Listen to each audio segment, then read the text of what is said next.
நமஸ்காரம். உங்கள் கல்பனா ஸ்ரீகாந்த். இந்த பதிவில் நீங்கள் பார்க்க போகிறது காரடையான் நோன்பை பற்றி தான். காரடையான் நோன்பு, தீர்க்க சுமங்கலி விரதம், கௌரி விரதம், சாவித்ரி விரதம் அப்படின்னு இதுக்கு பல பெயர்கள் உண்டு. முதல்ல நீங்கள் இதனுடைய கதையை தெரிஞ்சுக்கணும். இதனுடைய வரலாறு மிகவும் மிகவும் பொக்கிஷமான அன்பான ஒரு வரலாறு. சத்யவான் சாவித்ரி அப்படின்ற கணவன் மனைவி இருந்தாங்க. அவங்க மனமொத்த தம்பதியர். ஒருத்தருக்காகவே ஒருத்தர் வாழும் மனோசக்தியை கொண்டவர்கள். அவங்களுக்கு உலகமே அவங்க 2 பேரும் தான். அவங்க விதிவசத்தினால் நாட்டை இழந்து எல்லா செல்வத்தையும் இழந்து காட்டில் வாழும் நிலை வந்துடுச்சு. அந்த காட்டில் வாழ்ந்தாலும் ஒருத்தருக்காக ஒருத்தர் வாழ்ந்துட்டு இருந்தாங்க. இந்த மாதிரி இருக்கும்போது சாவித்ரிக்கு தெரிய வந்தது, சத்யவானுடைய உயிரை இழக்கும் தருணம் வந்துருச்சு அப்படின்றது. அவங்களுக்கு ஒன்றுமே புரியலை. அவங்க அப்படியே அம்பாள்கிட்ட தன்னை சரணடைஞ்சிட்டாங்க. அம்பாளே, நீதாம்மா காப்பாற்றணும், தீர்க்க சுமங்கலியே இருக்கக்கூடிய வரத்தை நீ கொடுக்கத்தாம்மா வேணும் அப்படின்னு சதா அம்பாளினுடைய நினைவு, அம்பாளுக்கு அர்ச்சனை, அம்பாளுக்கு ஆராதனை அப்படின்னு சொல்லிகிட்டே போகலாம். அம்பாளினுடைய மேலே அவங்க வச்சுருந்த நம்பிக்கை தன்னுடைய இரத்தத்திலேயே கலந்துடுச்சு. நித்தியமாக இதே தான் அவங்க வேண்டிகிட்டு இருந்தாங்க. தன்னுடைய தீர்க்க சுமங்கலி வரம் வேணும் வேணும் வேணும்னு முழு மனதோடு நம்பினாங்க. அப்படி இருக்கும்போது அந்த தருணம் வந்துடுச்சு. யமதர்மராஜா அவர் சத்யவானுடைய உயிரை எடுக்கிறதுக்காக பாசக்கயிறோடு வந்துட்டார். சாவித்ரி இதை பார்த்துட்டாங்க. ஆனால் சத்யவானுக்கு இது தெரியலை.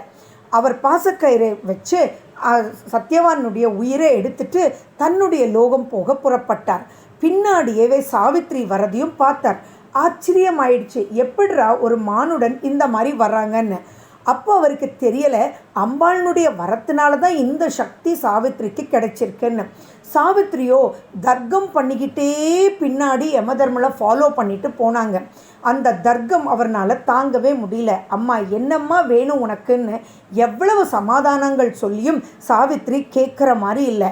மனதார அவன் நம்பின அம்பாள் தனக்கு கண்டிப்பாக வழி வகுப்பால்னு மனசார நம்பினாங்க. இப்படி தர்க்கம் பண்ணிகிட்டே போயிட்டுருக்கும்போது யமதர்மர் தன் யமலோகத்தை அடைஞ்சார். யமலோகத்துக்கு முன்னாடி நின்றுட்டு சாவித்ரி அவரை உள்ள விடாமல் தடுத்தாங்க. என்னம்மா இது நியாயமா? மானிடர்கள் உயிரோடு இதுக்குள்ளே வர முடியாதம்மா, இது அதனுடைய சத்தியம், அதனால் நீ திரும்பி செல் அப்படின்னாரு. ஆனால் கேட்குற மாதிரி இல்லை சாவித்ரி. தர்ம சங்கடத்தில் ஆன அந்த யமதர்மன், உனக்கு என்ன வேணும் கேள், உன் கணவரோட உயிரை தவிர மற்ற எது வேணாலும் நீ கேள், நான் தரேன் அப்படின்னாரு. உடனே சாவித்ரி தன்னுடைய புத்தியினால் தெளிவான மனோநிலையோட தன் இழந்த செல்வங்களை வேணும், ஆரோக்கியமாக இந்த பூமியில் வாழணும், மேலும் தான் ஒரு கற்புக்கரசி, அவளுக்கு நல்ல பிள்ளைகள் நல்ல குணவானாக தீர்க்க ஆயுளோட செல்வ செழிப்போட அவளுக்கு குழந்தைகள் நிறையா பிறக்கணும் அப்படின்னு வேண்டிட்டா. அப்பாடி இதுதானே அப்படின்னு சொல்லிட்டு டக்குன்னு தந்தேன் போ அப்படின்னு யமதர்மன் சொல்லிட்டு நகரம்மா, நான் என்னுடைய லோகத்துக்கு போகணும்னு சொல்லும்போது சாவித்ரி அவரை பார்த்து, ஆஹா, தர்மத்துக்கெல்லாம் தலைவனாகிய நீங்களே இப்படி செய்யலாமா? நீங்கள் கொடுத்த அந்த வரத்தை நிறைவேற்றாமல் போறீங்களே அப்படின்னு சொல்லும்போது யமதர்மருக்கு ஒன்றுமே புரியலை. நான் தான் தந்தேன்னு சொல்லிட்டேனேம்மா அப்படின்னு சொல்லும்போது சாவித்ரி, யமதர்மராஜாவே, நானும் பத்தினி, அப்படி இருக்கும்பொழுது நான் கணவர் இல்லாமல் எப்படி குழந்தைகளை பெறுவேன்? நீங்கள் மனதார என்னுடைய கணவரை கொடுத்தால் மட்டும்தான் நீங்கள் கொடுத்த வாக்கை நீங்கள் நிறைவேற்றினதாக ஆயிடும். அப்படி இல்லைன்னா நீங்களே தர்மம் தவறியவராக ஆயிடுவீங்க அப்படின்னு சொன்னாங்க. தலையே வெடிக்கிற மாதிரி ஆயிடுச்சு யமதர்மராஜாக்கு. ஒன்றுமே புரியலை. என்னடா அவசரப்பட்டு இப்படி கொடுத்துட்டேனே. அவளோ ரொம்ப பத்தினி, மேலும் தன் கணவரை தவிர வேற எந்த எண்ணமும் இல்லாத ஒரு பெண்மகள் அப்படின்னு சிவபெருமானை நோக்கி ஓடினார். ஓடி, ஆஹா சிவனே, இப்படி ஒரு தப்பு நடந்துருச்சு, நான் என்ன செய்வேன்னே தெரியலை அப்படின்னு மனதார சிவனை பார்த்து வேண்டினார். அப்போ சிவன் அவர் முன் தோன்றி அம்பிகையினுடைய மிகவும் நம்பிக்கையோட மனதார அவளுக்கு இந்த சக்தி கிடைத்தது, அதனால நீ கவலைப்படாத அப்படின்னு சொல்லிட்டார். உடனே வேற வழி இல்லாமல் யமதர்மனும் கீழ் பூமிக்கு சத்யவானை அனுப்பிட்டார். ஸோ இந்த இதிலிருந்து நமக்கு முக்கியமாக தெரிஞ்சுக்க வேண்டிய விஷயங்கள் பல. அதாவது ஒரு பெண் நினைத்தால் எதையும் சாதிக்க முடியுன்றதும் இதிலிருந்து தெரியுது. ஒரு பெண் தன்னையும் காத்து தன் கணவரையும் காப்பாற்றும் சக்தி படைத்தவள் அப்படின்றதும் இது புரிய வைக்குது.